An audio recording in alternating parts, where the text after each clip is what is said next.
Adnan,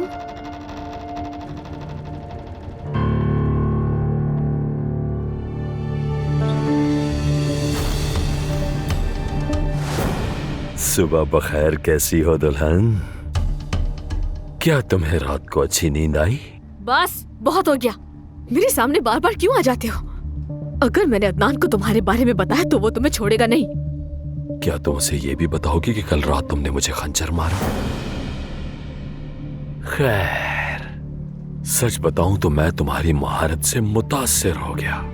doctor ने कहा जख्म 2 सेंटीमीटर और नीचे होता तो मर्दानगी को अलविदा कहना पड़ता।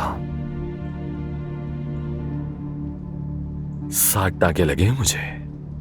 मैंने डॉक्टर से कहा कि इसे और ज्यादा खूबसूरत बना दो।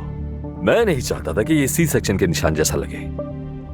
देखो मेरी जान, नाश्ता तैयार है। बड़ों को इंतजार करवाना बदतमीजी होती है। खूबसूरत लग रही हो माशाल्लाह। चलो आ जाओ, शाबाश।